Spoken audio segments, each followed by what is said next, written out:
सभी भगवत प्रेमियों को हमारी राधे राधे। मानव जीवन का सर्वोत्कृष्ट फल सत्संग श्री भक्तमाल के माध्यम से हमें मिलने जा रहा है। श्री भक्तमाल के प्रधान श्रोता हमारे श्री प्रिय प्रीतम जो हैं, आइए उनके श्री चरणों में प्रणाम करते हुए आज के भक्त चरित्र का श्रवण करें। देवर्षि नारद। स्वयं देवर्षि नारद जी ने अपनी स्थिति के विषय में कहा है, जब मैं उन परम पावन चरण उदार श्रवा प्रभु के गुणों का गान करने लगता हूँ, तब वे प्रभु अविलंब मेरे चित्त में बुलाए हुए की भांति तुरंत प्रकट हो जाते हैं। श्री नारद जी नित्य परिव्राजक हैं। उनका काम ही है अपनी वीणा की मनोहर झंकार के साथ भगवान के गुणों का गान करते हुए सदा पर्यटन करना। वे कीर्तन के परम आचार्य हैं, भागवत धर्म के प्रधान 12 आचार्यों में हैं और भक्ति सूत्र के निर्माता भी हैं। साथ ही उन्होंने प्रतिज्ञा भी की है संपूर्ण पृथ्वी पर घर घर एवं जन जन में भक्ति की स्थापना करने की। निरंतर वे भक्ति के प्रचार में ही लगे रहते हैं। पूर्व कल्प में नारद जी उपबरहन नाम के गंधर्व थे। बड़े सुंदर थे शरीर से और अपने स्वरूप का गर्व भी था उन्हें। एक बार भगवान ब्रह्मा के यहाँ सभी गंधर्व किन्नर आदि भगवान का गुण कीर्तन करने एकत्रित हुए। उस समूह में उपबरहन स्त्रियों को साथ लेकर गए, जहाँ भगवान में चित्त लगाकर उन मंगलमय के गुणगान से अपने को और दूसरों को भी पवित्र करना चाहिए। वहाँ कोई स्त्रियों को लेकर श्रृंगार के भाव से जाए और कामियों की भांति चटक मटक करे, यह बहुत बड़ा अपराध है। ब्रह्मा जी ने उपबरहन का यह प्रमाद देखकर उन्हें शूद्र योनि में जन्म लेने का शाप दे दिया। महापुरुषों का क्रोध भी जीव के कल्याण के लिए ही होता है। ब्रह्मा जी ने गंधर्व उपबरहन पर कृपा करके ही शाप दिया था। उस शाप के फल से वे सदाचारी संयमी के वेदवादी ब्राह्मणों की सेवा करने वाली शूद्रा दासी के पुत्र हुए। भगवान ब्रह्मा की कृपा से बचपन से ही उनमें धीरता, गंभीरता, सरलता, समता, शील आदि सद्गुण आ गए। उस दासी के और कोई नहीं रह गया था। वह अपने एकमात्र पुत्र से बहुत ही स्नेह करती थी। जब बालक की अवस्था 5 वर्ष की लगभग थी, तब कुछ योगी संतों ने वर्षा ऋतु में एक जगह चातुर्मास्य किया। बालक की माता उन साधुओं की सेवा में लगी रहती थी। वे भी उनकी सेवा करते थे। स्वयं नारद जी ने भगवान व्यास से कहा है, व्यास जी, उस समय यद्यपि मैं बहुत छोटा था, फिर भी मुझ में चंचलता नहीं थी। मैं जितेंद्रिय था। दूसरे सब खेल छोड़कर साधुओं की आज्ञानुसार उनकी सेवा में लगा रहता था। वे संत भी मुझे भोला भाला शिशु मानकर मुझ पर बड़ी कृपा करते थे। मैं शूद्र बालक था और उन ब्राह्मण संतों की अनुमति से उनके बर्तनों में लगा हुआ अन्न दिन में एक बार खा लिया करता था। इससे मेरे हृदय का सब कल्पमस दूर हो गया, मेरा चित्त शुद्ध हो गया। संत जो परस्पर भगवान की चर्चा करते थे, उसे सुनते ही मेरी रुचि हो गई। चातुर्मास से करके जब वे साधुगण जाने लगे, तब उस दासी के बालक की दीनता, नम्रता आदि देखकर उस पर उन्होंने कृपा की। बालक को उन्होंने भगवान के स्वरूप का ध्यान तथा नाम के जप का उपदेश किया। साधुओं के चले जाने के कुछ समय पश्चात वहाँ शूद्रा दासी रात को अंधेरे में अपने स्वामी ब्राह्मण देवता की गाय धो रही थी कि उसे पैर में सर्प ने काट लिया। सर्प के काटने से उसकी मृत्यु हो गई। नारद जी ने माता की मृत्यु को भी भगवान की कृपा ही समझा। स्नेहवश माता उन्हें वहीं कहीं जाने नहीं देती थी। माता का वात्सल्य भी एक बंधन ही था, जिसे भगवत वत्सल प्रभु ने दूर कर दिया। 5 वर्ष की अवस्था थी, न देश का पता था न काल का। नारद जी दया में विश्वंभर के भरोसे ठीक उत्तर की ओर वन के मार्ग से चल पड़े और बढ़ते ही गए। बहुत दूर जाकर जब वे थक गए, तब एक सरोवर का जल पीकर उसके किनारे पीपल के नीचे बैठकर साधुओं ने जैसा बताया था वैसा ही भगवान का ध्यान करने लगे। ध्यान करते समय एक क्षण के लिए सहसा हृदय में भगवान प्रकट हो गए। नारद जी आनंद मग्न हो गए, परंतु वह दिव्य झांकी तो विद्युत की भांति आई और चली गई।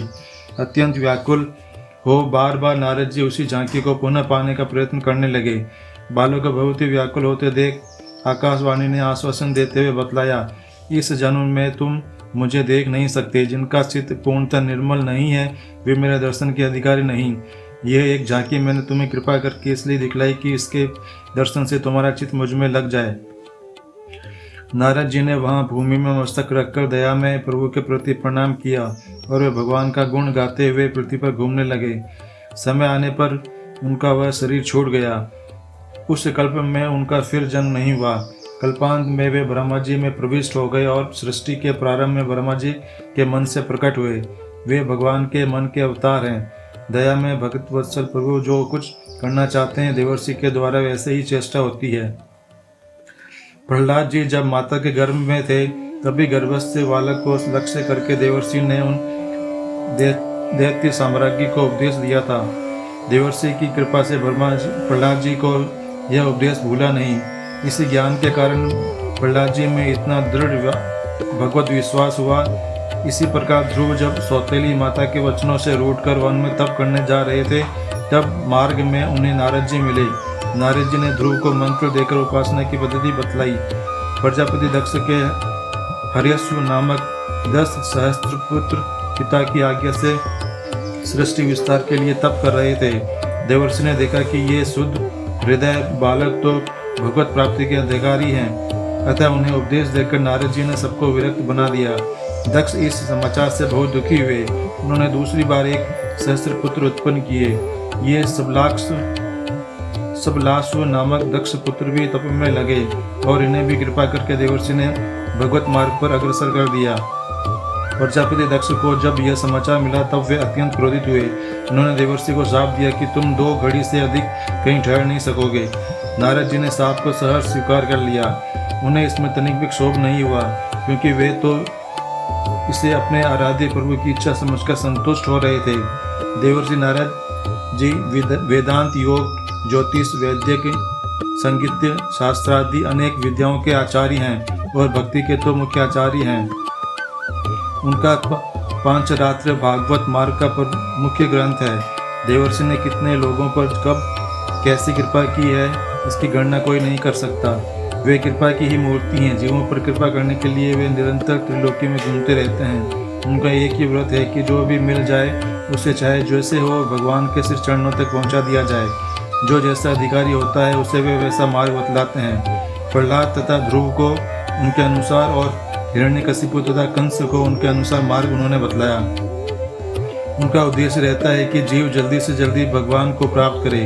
देवर्षि ही एकमात्र ऐसे हैं जिनका सभी सुर असुर समान रूप से आदर करते रहे हैं। सभी उनको अपना हितैषी मानते रहे हैं और वे सचमुच सबके सच्चे हितैषी हैं। भगवान व्यास जब वेदों का विभाजन तथा महाभारत की रचना करके भी प्राणियों की कल्याण कामना से खिन्न हो रहे थे तब उन्हें भागवत तत्व का उपदेश करते हुए नारद जी ने बताया, वह वाणी नहीं है जिसके विचित्र पदों में त्रिभुवन पावन श्री हरि के यशों का वर्णन न हुआ हो।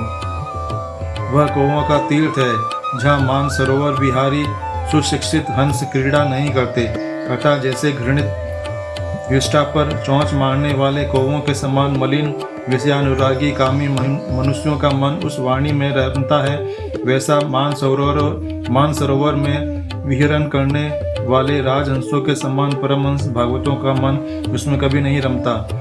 उस वाणी को बोलना तो संसार पर वज्रपात करने के समान तथा लोगों को पाप मग्न करने वाला है, जिसके प्रत्येक पद में भगवान के वे मंगल में नाम एवं यश नहीं है।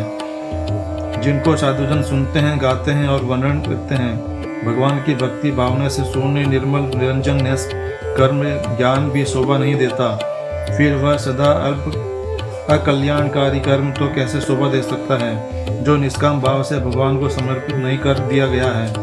भगवान श्री कृष्ण ने नारद जी के गुणों की प्रशंसा करते हुए एक बार राजा उग्रसेन से कहा था,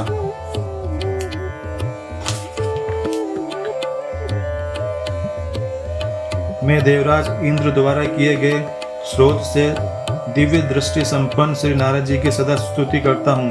वह स्रोत श्रवण कीजिए जो ब्रह्मा जी की गोद से प्रकट हुए हैं, जिनके मन में अहंकार नहीं है, जिनका शास्त्र ज्ञान और चरित्र किसी से छिपा नहीं है। उन देवर्षि नारद को मैं नमस्कार करता हूँ जिनमें अरति अर्थात उद्वेग, क्रोध, चपलता और भय का सर्वथा अभाव है, जो धीर होते हुए भी दीर्घ सूत्री अर्थात किसी कार्य में अधिक विलंब करने वाले नहीं हैं। उन नारद जी को मैं प्रणाम करता हूँ जो कामना अथवा लोभवश झूठी बात मुंह से नहीं निकालते और समस्त प्राणी जिनकी उपासना करते हैं। उन नारद जी को मैं नमस्कार करता हूँ जो अध्यात्म गति के तत्व को जानने वाले, ज्ञान शक्ति संपन्न तथा जितेंद्रिय हैं। जिनमें सरलता भरी है तथा जो यथार्थ बात कहने वाले हैं, उन नारद जी को मैं प्रणाम करता हूँ जो तेज, यश, बुद्धि, न्याय, विनय, जन्म तथा तपस्या सभी दृष्टि से बढ़े हुए हैं। उन नारद जी को मैं नमस्कार करता हूँ जिनका स्वभाव सुखमय, वेश सुंदर तथा भोजन उत्तम है, जो प्रकाशमान, पवित्र, शुभ दृष्टि संपन्न तथा सुंदर वचन बोलने वाले हैं। उन नारद जी को मैं प्रणाम करता हूँ जो उत्साह पूर्वक सबका कल्याण करते हैं, जिनमें पाप का लेस भी नहीं है तथा जो परोपकार करने से कभी आघाते नहीं हैं। उन नारद जी को मैं नमस्कार करता हूँ जो सदा वेद, स्मृति और पुराणों में बताए हुए धर्म का आश्रय लेते हैं और प्रिय और अप्रिय से रहित हैं। उन नारद जी को मैं नमस्कार करता हूँ जो खान पान आदि भोगों में कभी लिप्त नहीं होते, जो पंडित आलस्य से रहित तथा बहुश्रुत ब्राह्मण हैं, जिनके मुख से अद्भुत बातें, विचित्र कथाएं सुनने को मिलती हैं। उन नारद जी को मैं प्रणाम करता हूँ जिन्हें अर्थ अर्थात धन के लोभ, काम अथवा क्रोध के कारण भी पहले कभी भ्रम नहीं हुआ है, जिन्होंने इन अर्थात काम, क्रोध और लोभ तीनों दोषों का नाश कर दिया है।